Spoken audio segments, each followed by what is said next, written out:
El último proyecto de Olivier Tesquens, Voloria, me recuerda inevitablemente muchos elementos propios del romanticismo. El romanticismo entendido como el movimiento cultural e ideológico que se desarrolló fundamentalmente en Alemania, Francia e Inglaterra, que suponía, digamos, la respuesta o negación de los valores ilustrados que habían sido tan importantes en el siglo anterior y que reivindicaba fundamentalmente la idea del individualismo y la confianza ciega en los sentimientos y lo emocional como manera de articular una nueva sociedad.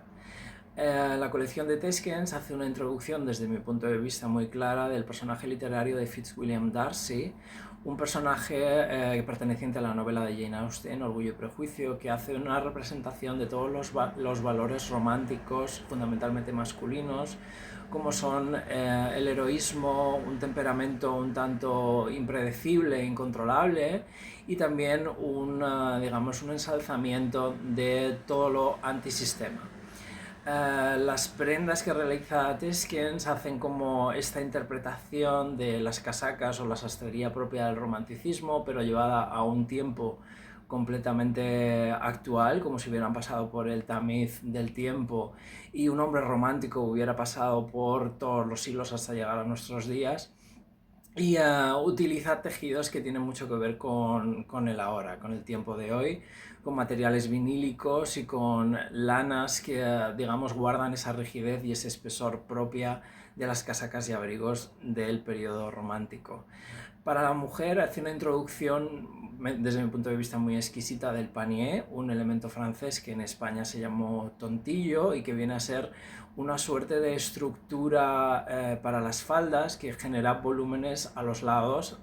lateralmente, a la altura de las caderas. Era digamos, un elemento estético que se introdujo en España a partir del reinado de Carlos II con María Luisa de Orleans y que, digamos, suponía, según las crónicas, digamos, un hito y una innovación en lo que es el volumen de los vestidos de la época y que generaba una suerte de cadencia o de movimiento tremendamente sensual que resultaba muy atractivo para los hombres, ya que las mujeres para entrar a las salas y para moverse necesitaban muchas veces entrar de lado o contornearse, generando una especie de movimiento muy sensual y muy erótico que, digamos, pertenece a otro tiempo y que ahora desde nuestro punto de vista resulta difícil de comprender, que algo así pudiera resultar erótico, pero, pero me parece una interpretación muy buena y que él realiza de una manera muchísimo más fantasmagórica, muchísimo más espectral, con tejidos tecnológicos que tienen, digamos, una especie de brillo artificial un tanto sintético y sobre todo esta estructura del tontillo está muchísimo más aligerada, no es tan densa y tan espesa como los tontillos que podemos ver en retratos del mismo Francisco de Goya o de otros autores de la época que ilustran este tipo de estructura para las mujeres y creo que está tremendamente bien resuelto dentro de digamos, una atmósfera bastante gótica. Y, y a su vez introduce dentro de la colección, siendo digamos, su primer proyecto como Voloria, un elemento tremendamente bonito y esperanzador que es el símbolo del pez, el ichthys, del griego, que viene a ser, digamos, el elemento que siempre se ha asociado a las primeras comunidades cristianas y al cristianismo por representar la fertilidad y la idea de bautismo, y que era un elemento que servía sobre todo como identificación entre cristianos en los tiempos del Imperio Romano para reconocerse entre sí,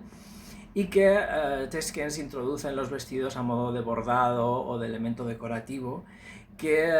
desde mi punto de vista pues manda como una especie de mensaje como muy primigenio, muy antiguo en el sentido positivo del término y sobre todo tremendamente positivo e iniciador.